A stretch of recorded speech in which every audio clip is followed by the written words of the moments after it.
Hello and welcome to episode 19 of The Agent is In. We're going to take a sneak peek at what's coming in the next LTS release. I'm Nick, doer of things. Craig? I am Craig, digger of things. Cody? Yep, I'm Cody. More on sales and marketing, community side of things. And Herman? I'm Herman. I'm the product manager and doing the demo today, hopefully. All right, let's see it. All right. So now the tapestry unfolds. There it is. That's the image. So let's just go through some new features in 3.21. And for the record, I just tested it and it should work. So this is not released yet. There might be some small things, but yeah. So first of all, let's start with something that was actually released a couple of weeks ago with compliance reports. So Released with 3.18.3? yeah. So I'm going to go to this compliance report here. And so here's the report. That's quite similar to how it's been before. Zoom overlay needs to move here. I can export it to PDF. And the PDF is downloaded. And we now have these new PDFs, which are a lot nicer and easier to read. And they link back to the compliance report, which essentially is what we just saw, but you can see the passing and failing. So that's the only feature today that has been released. Let's go back to this. So this is a compliance report. You can have different checks and get an overview of how compliant or not compliant your infrastructure is. Let's create a widget of this one. So that's a new feature. I'm going to go to my dashboard and I'm going to add compliance report widget. So there's that one, example compliance report, and save it. And so that looks like this. So now you can see you get the same overview with the percentage compliance, and you also get the checks listed, the ones that are failing, ranked by the severity here. So there's apparently one host which is not reporting its OS. That should be fixed. And you can open the full report to go back to here where we were before. Furthermore, you just saw it actually. This is new. So this is the new reports page. The design here is a lot cleaner and more organized. One very nice thing is that we have these different categories. So these are the default ones, but you don't need to have them kind of cluttering up your list. So let's say I like this one, I'll star that one. And I also like to look at the promises not kept. So now when I go to the reports app, I go to my reports and I'll just see the ones that I care about. Or if I start making reports, I'll see the ones that I made. Nice. You can also see, I don't have anyone here, but you can also see the ones added from CFEngine build modules. So perhaps towards the end, we can try adding one from there as well, and it should show up here. And What else is new on the dashboard? There's one more widget type, aside from the compliance report widget, which we saw here. These ones are changed. So these widgets that had alerts in them, we now have a single alert widget. You see this one says that the alert was triggered on 3 hosts and low, and it doesn't have the all design with all of the rings, because this is a multiple alerts widget now. So this is a widget that you can put many alerts into. But for the more simple case where you just have one alert, these new ones are more easy to read and understand. Nice.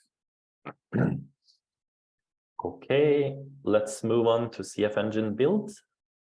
And this is the part that we're just working on and finishing right now. So let's hope the demo is working. So here in CFEngine build now, you can have multiple projects. So I have one project here, can add another project. I can choose to do the Git repo stuff later.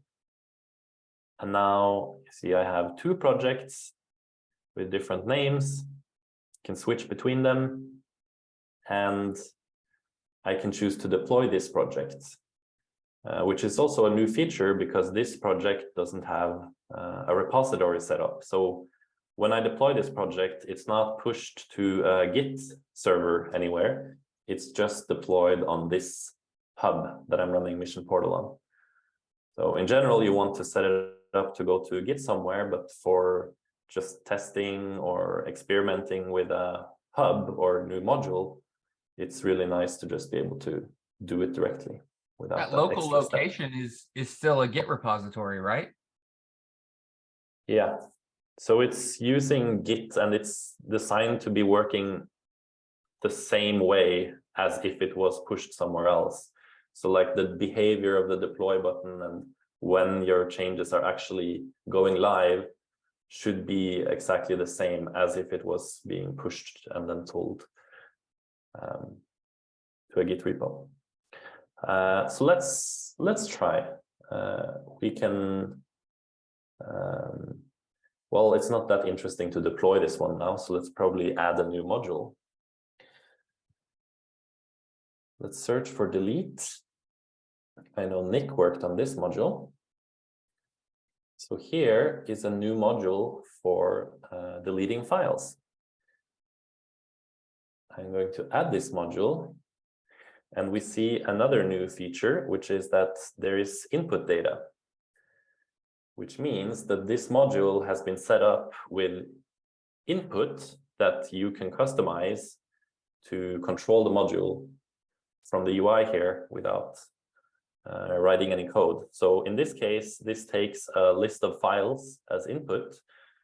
I'm going to add a file, say virus,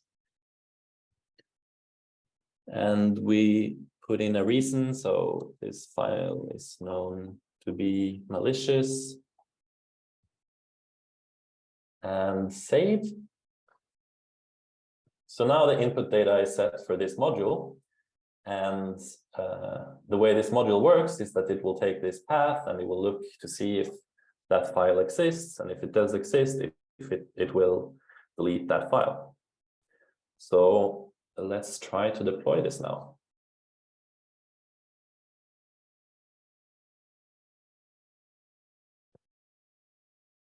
So as Nick was saying, this is now being, our changes are being committed and it's being pushed, but it's technically just pushed to a different folder on this hub. And then this hub is then deploying in the normal way using CFBS build. So where's this data that you just input going? Like now everything we are doing here is related to this Git repo for your CFEngine build project. So when you're adding modules here, when you're adding data here, it's all being committed to this Git repo. So it'll be distributed to all the hosts that are bootstrapped to this or feeding off of this project, this policy set.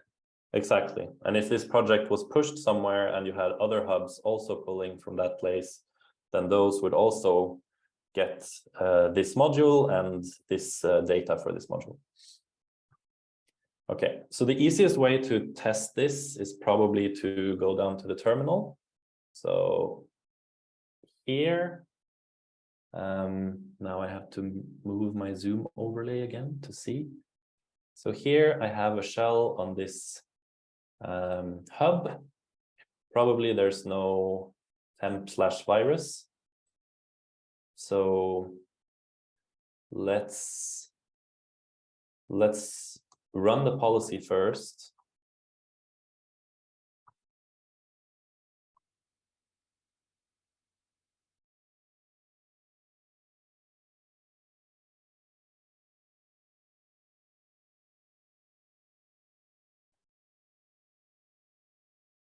And then after we've run it one time, I'm just going to create that file and run it again and see that we are deleting that file. So touch this file, tmp virus, and then CFEngine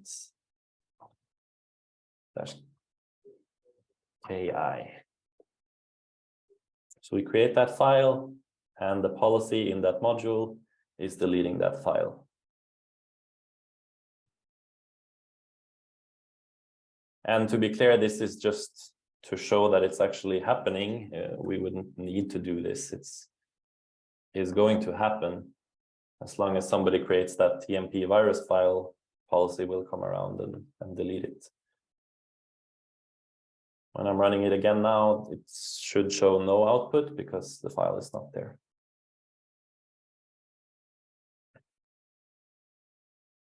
And if you're interested in the details, we should be able to see that in our JSON file here, the data that we input in Mission Portal is ending up here. So path, tmp virus, why this file is known to be malicious. So this is cool for like, okay, we know temp virus like all over the place, but what if I want to delete a file on just a host? Like if I don't want to apply that temp virus necessarily to all hosts, what if I just want like 1 or 2? Yeah, so there's 2 possible avenues for that right now. One is to wait until we implement the next features around targeting specific groups and specific hosts with this data. And in that case, the data would be not in the Git project, but instead in the database and related to a specific host or specific groups. Another approach, which you can do right now, is write a more advanced module. So you could write a module that has both the file to delete and the condition or the context for where to delete it. So this module that we are looking at here with delete files is quite simple. It takes a path and an explanation. But there's nothing stopping you from adding a third string here, which could be the condition. And so then you have the power to say, delete this one on Linux, and maybe you have a Windows specific file, so that one only on Windows, and so on. On like with the functionality that's here right now, so I see there's a variable down below that says delete files, files. If I go and define that in the CMDB for a specific host, will it append it and merge them together? So this depends largely on how the module author has set it up. I am assuming that this is a list of these pairs of paths and explanations. So yeah, if it's using the same list that you can set here and that you can set via Mission Portal, it should be able to just merge that. Great. This is kind of the previous approach of doing things, is just telling people, here is the variable and you can use that variable. And then there is a UI front end for it now that is also controlled by the module author. So probably if we look here, we can see how it works there. So here is the part that defines what input this takes and how it should look in the UI. So list of files with a path and a Y. And that's exactly the same that we saw in Mission Portal.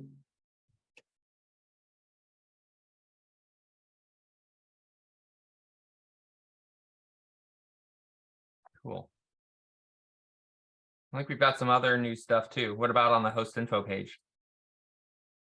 We can go there right now. So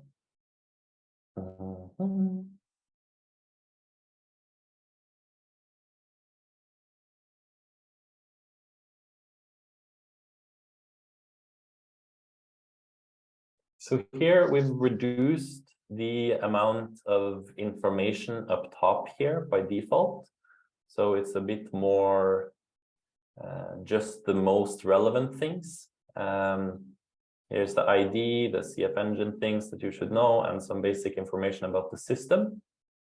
And then we've moved some of the other things down here to the pinned section, which you can customize. So if you're not very interested in MAC addresses, you can remove that. If you're not interested in what are the names of the interfaces, you can remove that, and so on. There is one bug here getting fixed, and that's that OS should be right here. OS is currently missing. Okay. Anything else here, Nick? I mean, I kind of want to see if the delete files works if you add a variable for it, but I know that you might not have made the proper offerings. I haven't tested that. It's also not a new feature, so you want to try? I mean, I like to live on the edge sometimes. All right. So do you remember what it was? Delete files. You can't have a dash. It's I think it's delete underscore files, colon. Delete underscore files again. Maybe look in the tab on the right, the top right. I'm trying, but I'm moving zoom overlays around here. Yeah, so here it says delete files, colon, delete files, dot files. That's what we should put in here. Delete files, colon, delete files, dot files. And then I think there's an example, like a different path. Yeah. How about that second one or the third one, root.rhosts?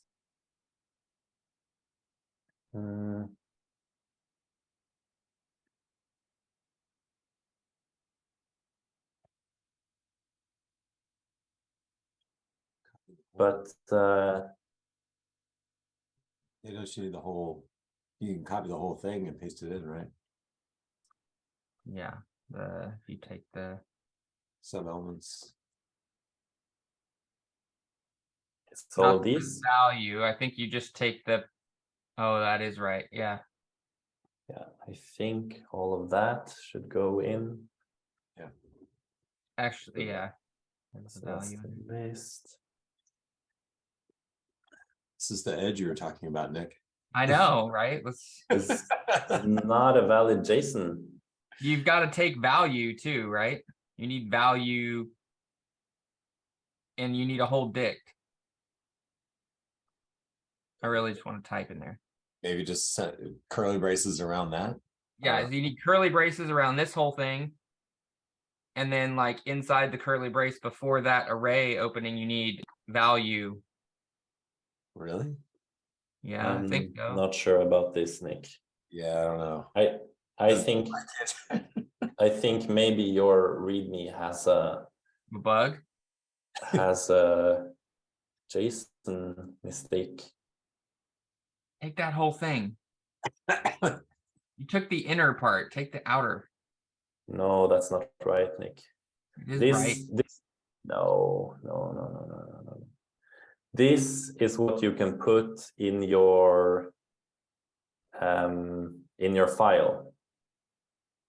You Yeah, can put in that in your your augments. def.json. There's This probably is a not. comma missing. Do you Yeah, see? I can't see where the Comma is missing There's a before. comma missing after the second entry. Yep. Right. Yeah. Hey, who didn't validate that JSON? Hmm. You didn't. So Yes. here, I'm going to use my outdated editor. I was Here. gonna say, I thought Nick's org mode would take care of this kind of stuff. Oh, Okay. definitely need to So- spend some more time in org mode. So this should be somehow correct. Let's try this one last time. Thanks for ruining my demo, Nick. Yeah, man, I love it. It's look, Now it's no. object. Sorry, All right. Nick. Well, this is why it's a sneak peek. It's not valid. This is a sneak peek at how Nick tries to break things. I know. It's fun now.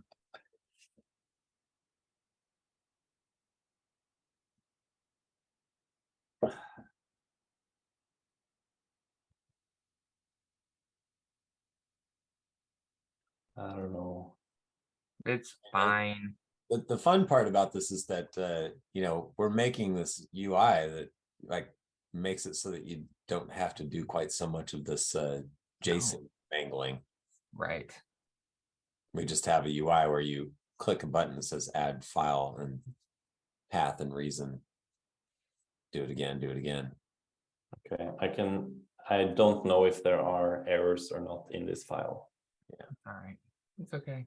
I mean, I did send you down the not well worn path. Oh, there you go.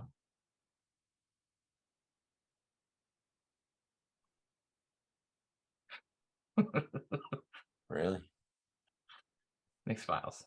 Good deal. Oh, Well, it's so Beautiful. beautiful. Ugh. My eyes. All right. So do you think those files are on the system though? That's They the don't next exist. question. They don't exist by default, but if you touch like one of them, then it will exist for you. All right. So let's try to do that. Which machine is this? One of the Ubuntu's. It's the hub. That's perfect. I'm already on the hub. great. So let's try to look. Where's the host specific JSON file, Nick? Var CFEngine data. Data host specific. Here it is. So that looks like it. Nick's files. They're there. Yep. We'll touch one of them. And then let's do run. Shouldn't need to update.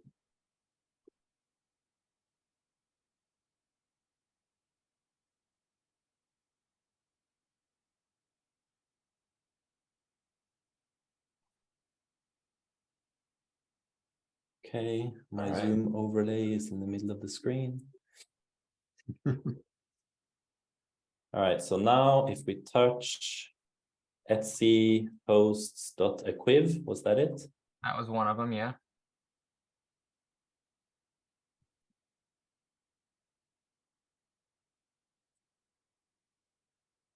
Hmm. It doesn't work, Nick. Okay. Well, hey. Here's a preview of some bugs we need to fix. So in that case, what you do is you go into the module author and you report go issue. here to report an issue. Hey now. Say I tried using it with CMDB. It doesn't work. You know what I'm gonna say. Pull request welcome. All right, Nick, thanks for that long detour. Yes, you're welcome. Now, Yeah, what else you got for me?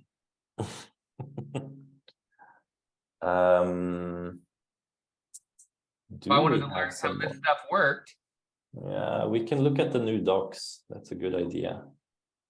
So here's the old docs, but in a few weeks, the master branch will become 321 branch, and this will be how it looks. And yeah, there's many things to highlight here. So first of all, search is working a lot better. We're not using Google search anymore. You can search for reporting and you get different things that mention reporting. And the one I was looking for is quite highly ranked. So then you get here. You can also search for files exist, like a function name, and go to that function here. The navigation is quite improved. There's no multiple layers of nav bars and different ways to navigate. It's all in one tree. So you have the getting started and easy stuff first, and then the more technical reference API further down. Anything you want to highlight here, Nick? Some things have videos, and you have these commands you can copy and paste and follow along with the tutorial. Oh, suggest changes button. That's nice too. What happens? Let's see if it works. Yeah. So then you open that file in GitHub and you can correct the mistake, you can put videos and submit a suggestion. Pull requests welcome. Awesome. That's very easy.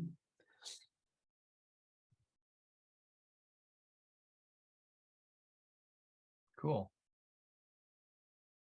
What's your favorite part about docs, Craig? I love the search because the search is so good and so much better. It's wonderful. Are you in Chrome? Yeah. So it's got like the word highlighting capability. Yeah, right. So probably, let's test this live. If we search for some string here. Right. There it is. It's highlighted. Yeah. So it's highlighted there. And when you click it, you go to the part where it's highlighted. Yeah, that's awesome. You can also click here to copy links to specific sections. Very good.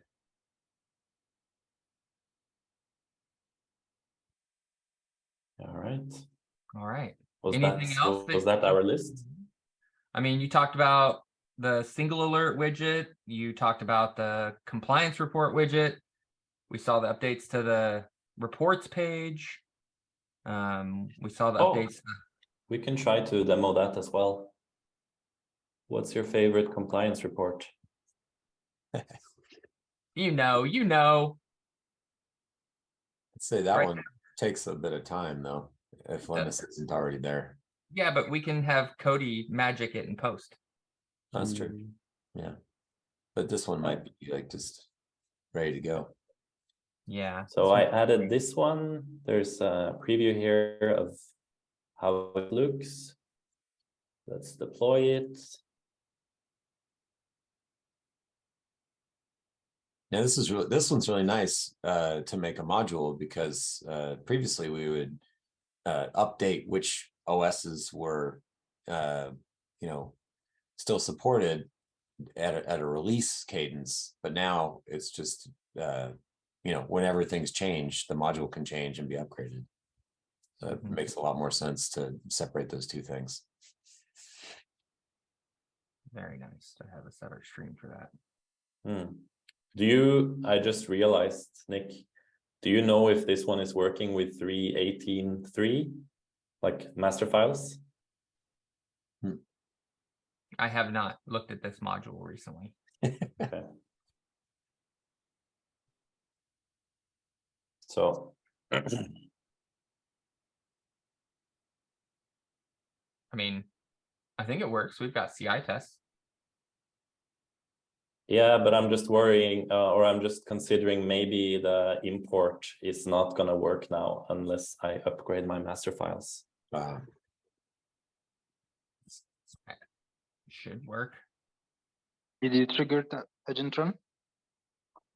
He didn't yet. Here it comes. Compliance report imported. It Yeah. looks promising.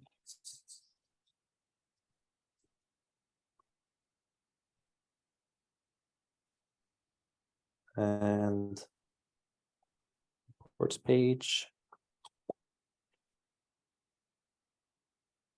There it is. Yeah, so now you can see this one has the author information that is from CFEngine build. It's not made by one of the mission portal users, similar to these default reports. They're coming from the CFEngine team. You can star it if you want it to be in your reports. And then when you open up the reports app, again, you just see the ones that you've starred or the ones that you've created yourself. Mhm.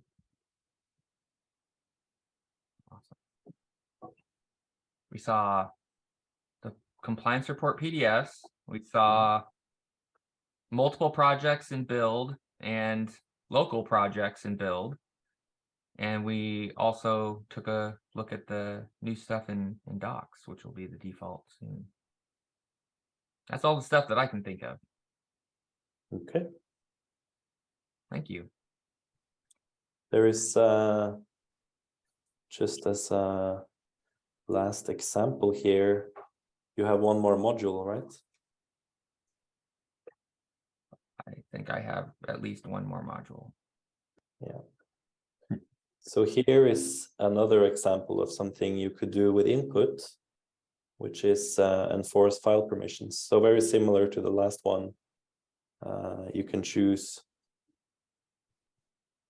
a list of files and input their paths and what permissions they should be. Mhm.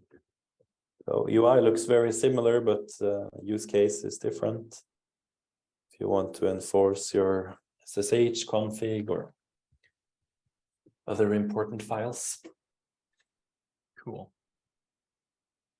Thanks a lot, Herman. Appreciate the walkthrough. Good. So that should pretty much wrap it up for our US holiday edition of The Agent is In. Thanksgiving is not global. So yeah, episode 19. Thanks everybody. We'll see you next time. Yeah.